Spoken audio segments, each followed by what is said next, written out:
I'm gonna change my background. I'm not thrilled on it. Like, it's cute, but no. No. Next. Hi, how are you today? My name is BaileySarian, and today is Monday, which means it's Murder, Mystery, and Makeup Monday. I was up late the other night, and I came across this story. I don't know how I came across this story, but I had never heard of it. Now, riddle me this.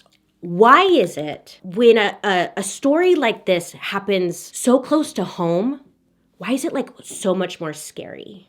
You're like, oh my God, I know that place. I lived there. I drove over there one time. And like, it just hits you differently, right? That's this story for me.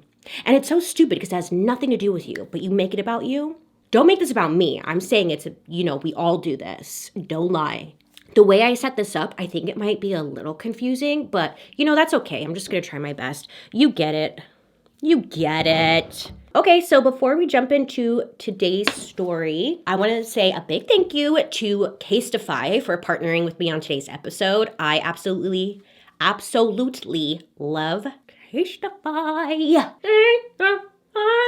Casetify, if you don't know, has a huge selection of curated prints to fit anyone's aesthetic. You can personalize a case with your favorite font and design layout to make a totally unique case to you and your own style, Or they have a huge selection of prints and designs to choose from, so you could go that way too. These cases, they also make great gifts for friends and /or family. Casetify's new Crush cases are made of 65% recycled and plant-based materials. Their Recasetify technology upcycles end-of-life phone cases to give new life to post-consumer waste. Casetify Crush cases are 100% non-toxic and non-hazardous. I mean, as you'd hope your phone case is. And they featured Defensify, which is an antimicrobial coating, killing 99% of bacteria by preventing the growth of microbes and preventing bacteria from sticking to the surface in the first place.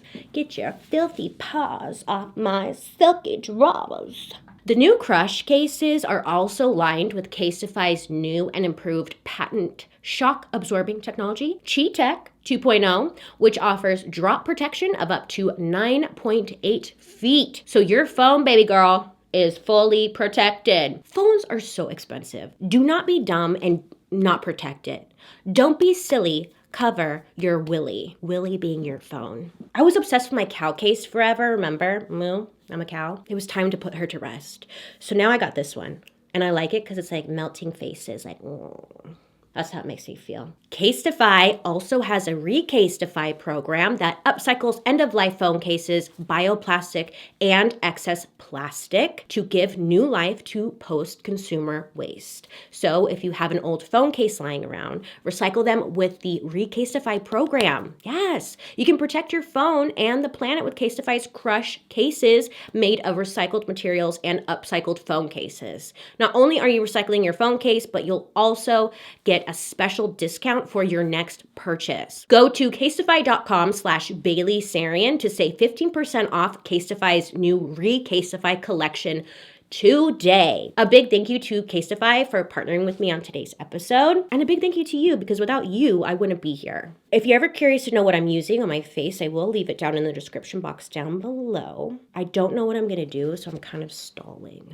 We're going to start with Brittany Kilgore. Yeah, quite the name, huh? She was 22 years old, and she was living in Fallbrook, California. It's like the San Diego area. She was married at the time to her husband, who was a U.S. Marine, and his name was Corey Kilgore. Now, this story takes place in April of 2012. There's not much said about anybody's upbringing, so I don't really have much, I don't really know. I don't have anything to say, because I love a good background story. But what we do know is that Brittany and her husband were living in Fallbrook because it was close to Camp Pendleton, where her husband needed to be because he was in the Marines. So I'm not sure how long they were there for, but at one point he did get deployed to Afghanistan, which, like many wives in the situation, it turned out to be super lonely for Brittany. When the two of them got married, I guess she was like 19, 20 years old. So, she was super young. And as time went on, it seemed like maybe she just realized that the Marine wife life wasn't for her, and that's fair. So in April of 2012, after 2 years of marriage,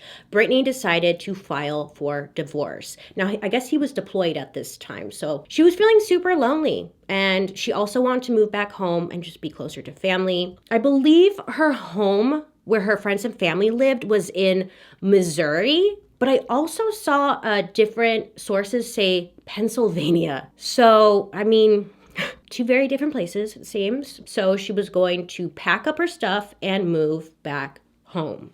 I thought this foundation match is too dark. Just saying that, That's just a little bit about Brittany Kilgore. And now we're going to talk about 3 other people, and then we're going to circle back to Brittany, okay? 3 other people. Luis Perez, who was 45 years old. Dorothy Maraglino, 40. And Jessica Lopez, 25. We're going to be talking about these shitheads for a minute. Sorry, but I'm not sorry, because listen. First of all, this guy Luis Perez was a staff sergeant in the Marine Corps.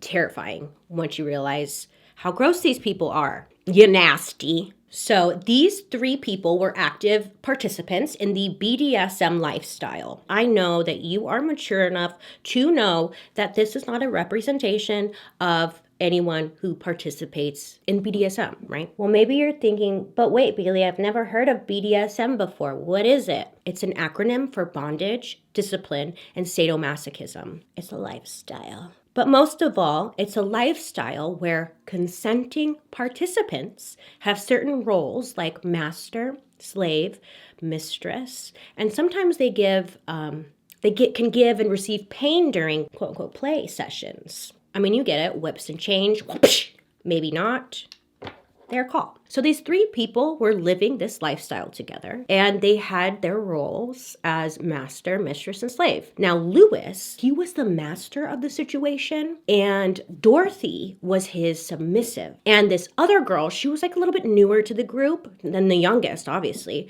Her name is Jessica. She was Dorothy's slave. She lived with Dorothy at her home in Fallbrook, which Louis would visit he pretty much lived there, but he lived on base. So Dorothy was someone who would switch often. She would be submissive with Louis and then dominant with Jessica. Now, they kept it kosher, and in the house, they had a house manual that they followed with all the rules, okay, of what they could and could not do, and also a perfect slave checklist and slave contract. Pretty much just showing and agreeing that the parties were consenting. Again, what they agree to, what they don't agree to, just all the rules and stuff for them. Dorothy, she would make Jessica wear a dog collar all the time. Yeah. I'm not judging, but okay. She'd make her wear a dog collar because she was her property, and she controlled everything Jessica did within the home. Whereas Louis was the master, and he had control over Dorothy's household, which meant he also had control over Jessica. Are you following? Are you listening? Good, I'm glad you are. So Louis technically controlled all of them in the house. Okay. Now, Louis over here, he loved inflicting pain on others. And in past relationships, it was said that he would choke his partners every time they had sex. And he had fantasies about having his partner abduct a stranger and then forcing them to have sex, aka the R word that YouTube doesn't like. But I guess this winner over here, Louis, he loved taking things too far with his partners. And if they wanted out, Louis wouldn't listen. In other words, he's just a creepy asshole. If you're going to do this shit, the number one rule you gotta follow is that your partner is consenting. And Louis is a piece of shit, Sorry. It's not that hard to be an okay basic person. So when people do stuff like this, it's just why? Why can't you just jerk off?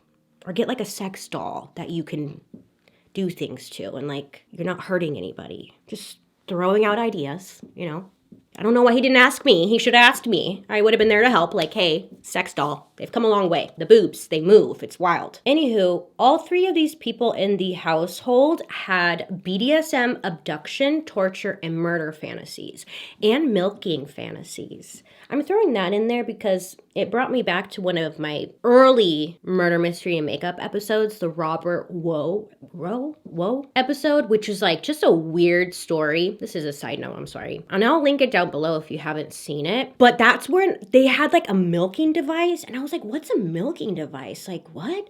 And I looked it up. Girl, you guys are wild. I learned that day. Yes, I did. I don't think that's for me, but I respect it. So yeah, they have these fantasies. Great. So I guess Louis and Dorothy did have, like, they were a couple, but they had an open relationship.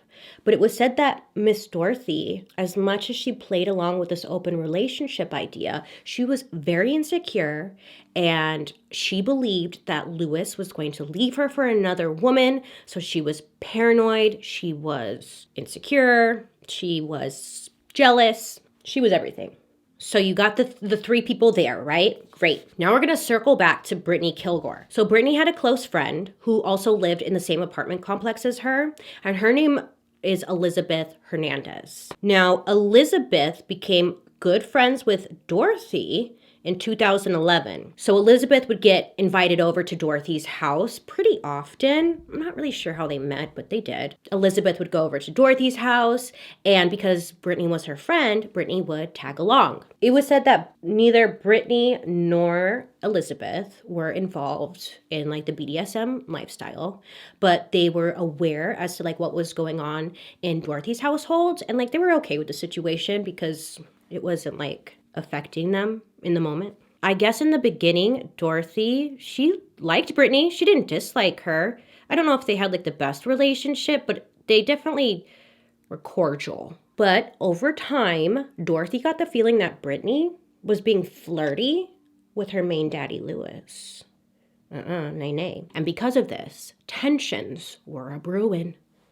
Dorothy was becoming quite jealous of Brittany and started calling her names behind her back, of course, because she wouldn't do it to her face. So she started referring to Brittany as the disease or the herpes when she wasn't around, and she was like talking about her. Just real mature stuff. You think when you get out of high school, all of the gossip and bullshit name calling ends, and it doesn't. And then you realize that and you're like, wow.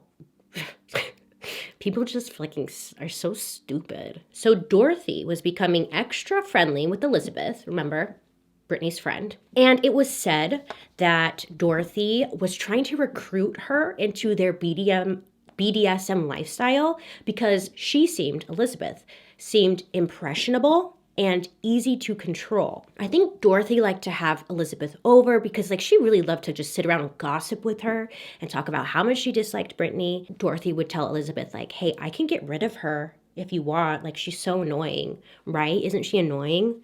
Elizabeth, though, from my understanding, she would not like lean into this. She would like just hear Dorothy gossiping and then be like, okay, I'm just not going to bring Brittany around anymore. Like, Dorothy obviously doesn't like her and whatever. I'm just going to mind my own fucking business. Elizabeth does tell Dorothy, well, you don't have to hate her anymore. Like, you can let go of these feelings because she's actually getting a divorce and she's moving. She's going to be gone. And I guess this made Dorothy happy. So a different day, Elizabeth goes over to the gang's house, right? The three of them. Elizabeth starts telling Dorothy about this dinner cruise called the Hornblower Dinner Cruise in San Diego that she recently had gone on. She was like, yeah, it was a real hoot. She's telling Dorothy all about this dinner cruise. And then she's like, oh, I was thinking about taking Brittany on this dinner cruise because she seems super interested in it.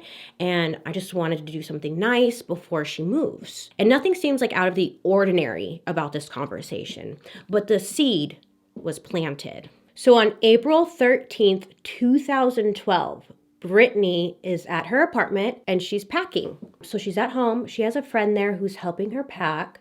And then at 4:30 p.m., there's a knock at the door. Knock, knock. So Brittany opens it and it's Louis. She's a little taken aback because, like, how did Lewis know where she lived? She never told them her address. She's never talked about where she lived. It was just kind of like, what are you doing here? She asked Lewis, like, how did you get my address? And his response was like, oh, I know some people. I asked around. And she's like, okay. Well, Lewis tells Brittany that he is there because he wants her to come with him on the Hornblower dinner cruise that very night. He was telling Brittany that he had 2 tickets that very night, but he didn't have anybody to go with. Brittany tells Lewis, like, no, I need to pack because I'm moving. And second of all, it's like she didn't really hang out with Lewis one-on-one. It was just weird. Lewis gives Brittany his phone number. And he's like, look, if you change your mind, just hit me up. Let me know. I'm cool like that. I'm flexible. So as Lewis is leaving the house, Brittany's house, he sends Dorothy a text message saying something along the lines of like, this guy wasn't successful. So not long after he left, Brittany texted Lewis asking if he knew anyone that could help her move her heavy furniture. Lewis texted back, quote, party with me tonight and you'll have 5 guys there in the morning. Now, he wasn't talking about that hamburger place. He was like, I could get you help. Just, you have to come out with me tonight. So Brittany responded saying that she definitely needed help moving. She had a lot of heavy furniture, but she didn't want to party because she got the feeling that Dorothy, Lewis's like main chick, didn't like her and she didn't want to like ruffle any feathers. So Lewis responds to Brittany saying, oh, Dorothy's fine with it. She doesn't hate you. She likes you. Now, Lewis tells Brittany to go ahead and call Dorothy yourself and gives her Dorothy's number. He's like, call her up, text her, like ask her yourself. She's totally cool. So based off of phone records, I guess Brittany does end up calling Dorothy around 6:00 p.m. And we're not really sure what was said in the conversation, but there was a friend helping Brittany pack, and she overheard the conversation. And she said that the phone call seemed to like go well because there was laughing, Brittany was giggling, and just being friendly. Brittany tells the friend once the phone call's over that Dorothy couldn't go on the cruise with Lewis because she was pregnant, which she was, and she knew she would get seasick and just like ruin the whole night. It wouldn't be fun.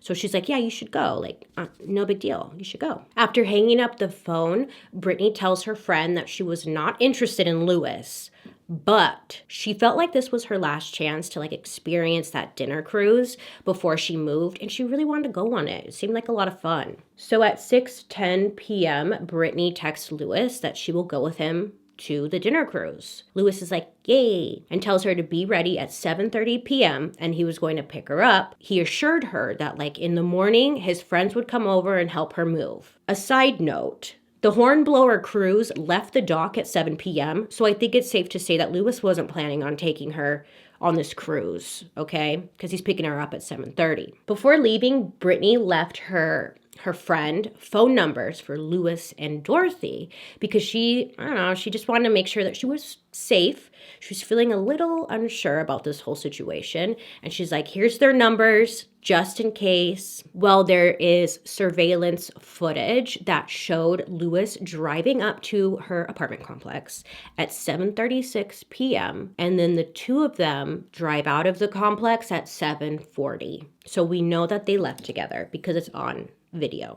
So at 7:50 p.m., it's like 10 minutes after Brittany left the apartment complex, Brittany's friend, the one who was there trying to help her pack, her name was Channy, she receives a text message from Brittany, and all it says is help. That's all it says. And this is like 10 minutes after they left.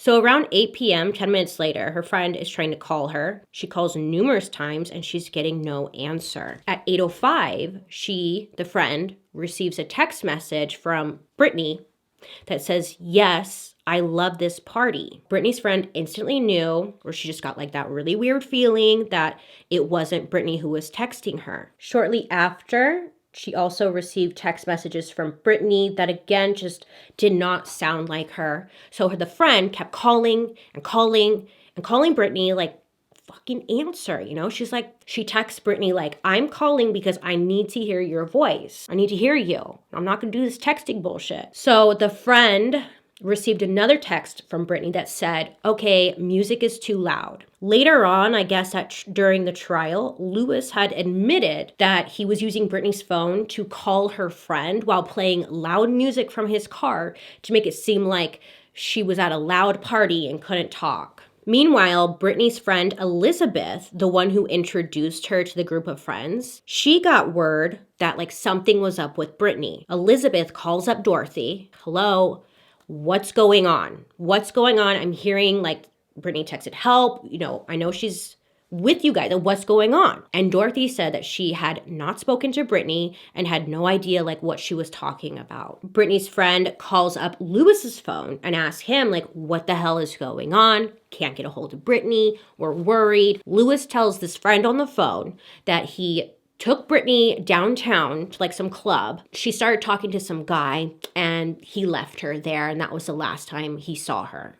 At this point, cell phone record showed that Lewis was at Dorothy's house this whole time pretty much. Like he left Brittany's house and then went to Dorothy's house. So Dorothy is telling Lewis like, hey, I worked for a cell phone company. Cell phones are traceable. They can detect where you're at because of the cell towers. She's telling this to Lewis.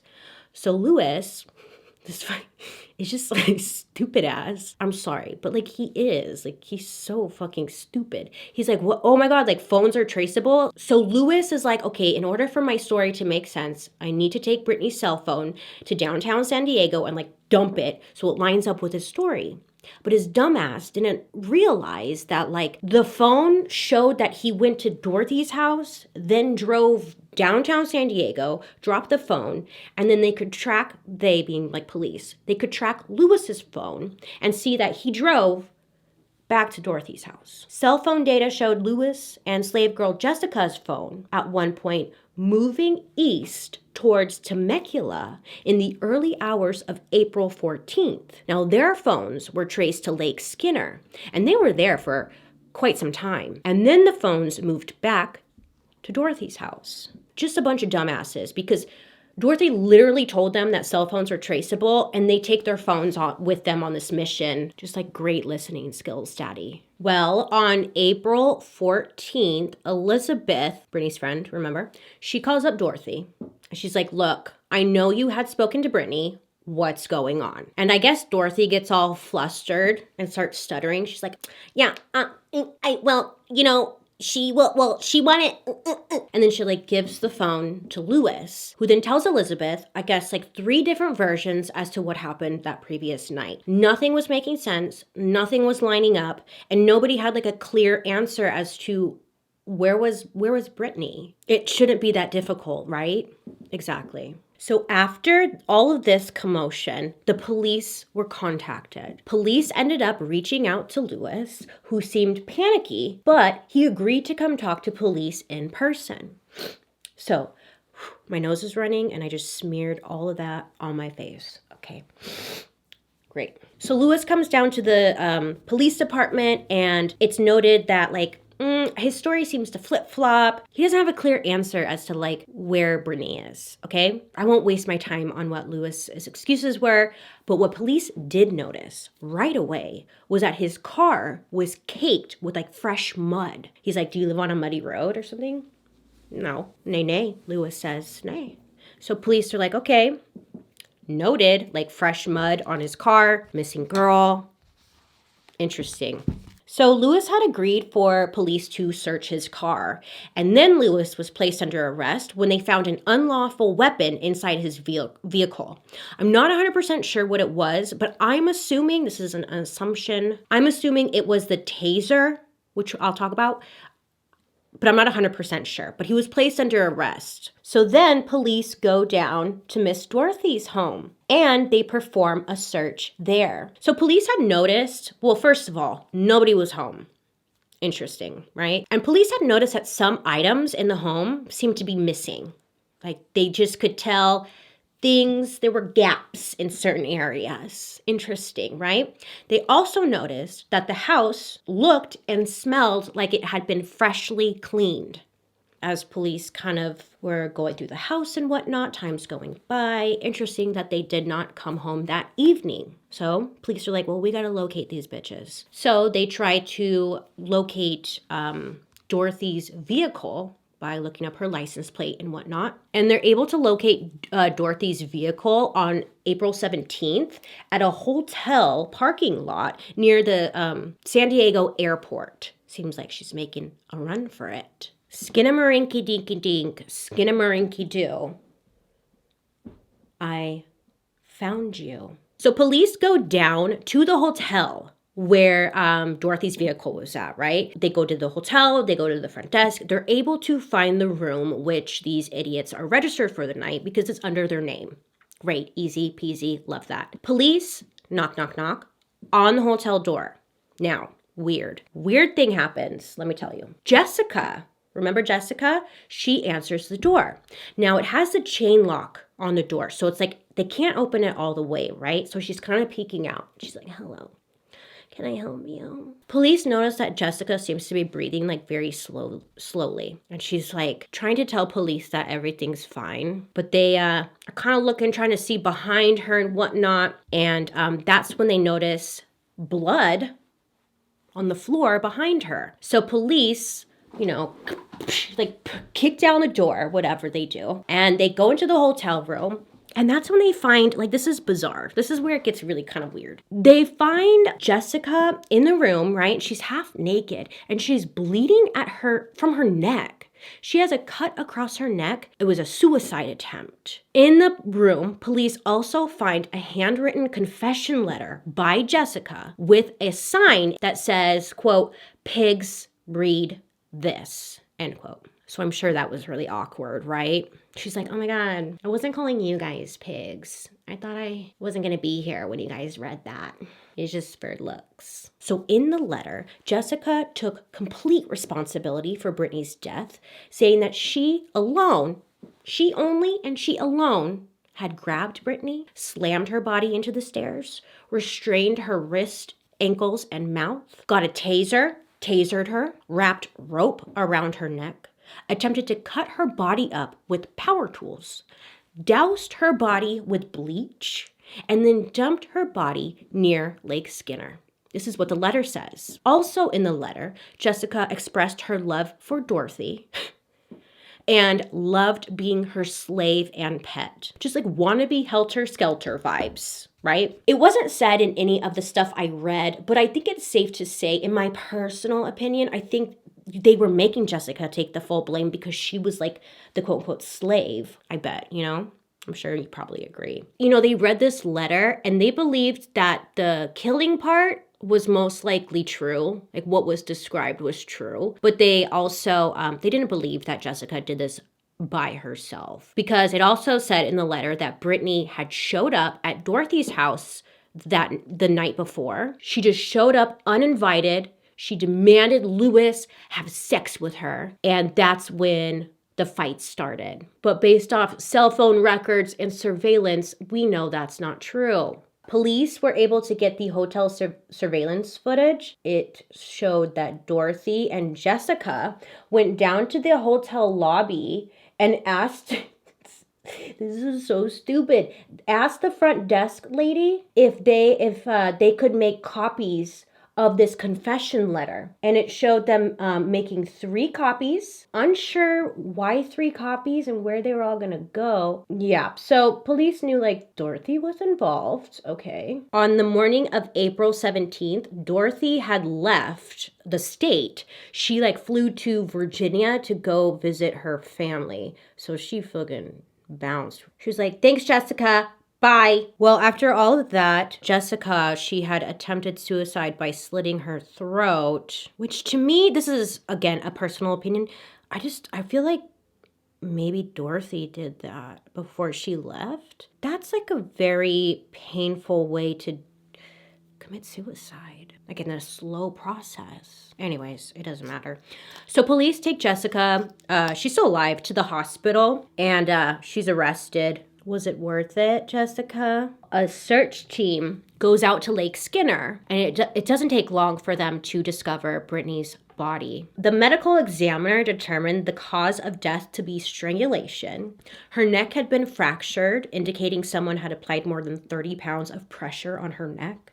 There were bruises on her legs, a bruise on the outside of her left wrist, which was consistent with like handcuffs. There were 2 cuts which were forming like a T on her left wrist, and 5 small pinprick marks on the left side of her face, which was consistent with the use of stun gun thing. Now, they also saw that there was a deep cut to her left knee, which was consistent with the use of a power saw that is believed to have been used after death. Also, it seemed that she had been doused with bleach.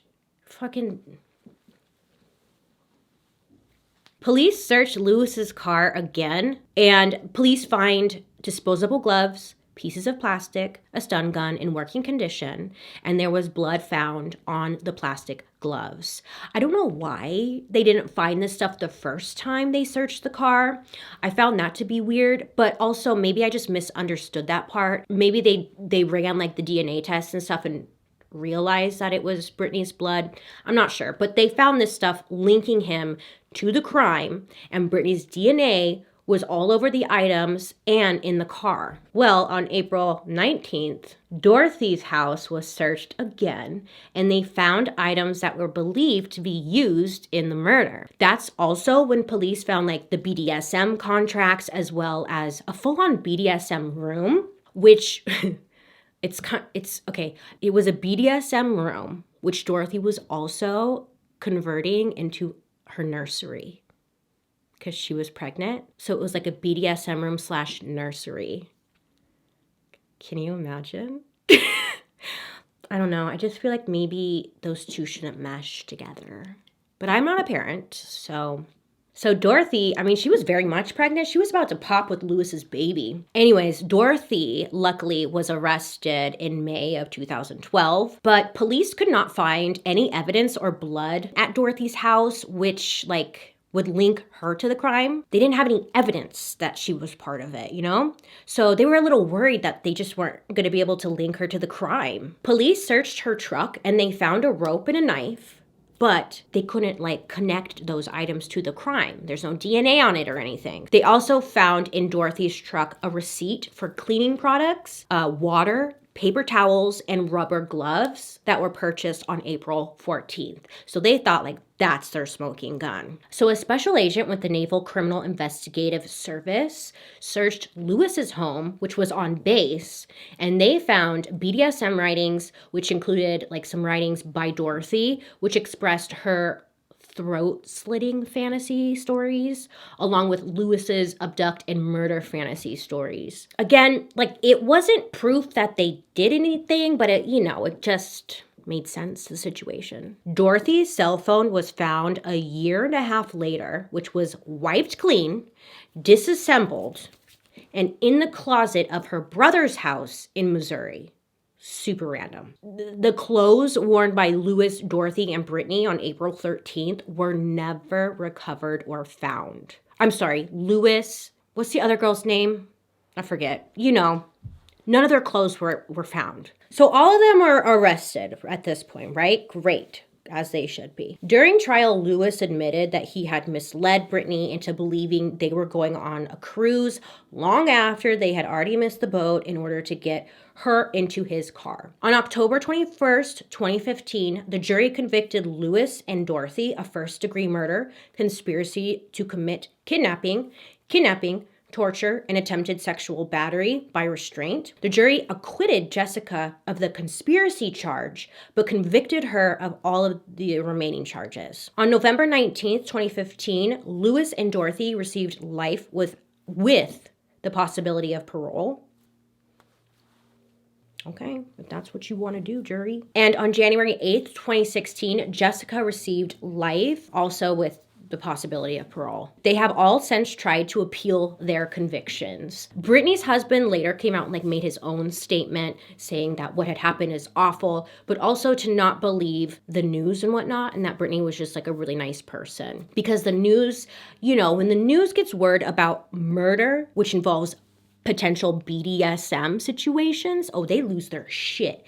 And they take it to a whole new level. They're like, wild sex craze people, fucking murder, you know, and that's what they were doing. And they were making it seem like Brittany was involved in this BDSM lifestyle, and she was not. It was just shitty people, not even shitty people, just fucking terrible people taking this girl's life because ugly fucking Dorothy was envious and jealous of this girl. Unfortunately, that's the end of the story. It's just awful. Luckily, I mean, they're locked up. I think they should just be put down. Anyways, that's the story of Brittany Kilgore and how these awful people murdered her for no damn reason. Disgusting. Disgusting. That guy was a freaking, what was he? Like a high up sergeant. Is that not fucking creepy? There's always some fucking fucked up ones in there, aren't there? It's scary. Thank you so much for hanging out with me today. Let me know who you want me to talk about next week. But other than that, I hope you have a good day today. Please make good choices. Please be safe out there. Please listen to your gut. If something does not feel right, believe it. Just listen to yourself. Okay. I love and appreciate you. Have a good day. I'll be seeing you guys later. Goodbye. I hope this was a good video. It was good. You gave it your best. Oops.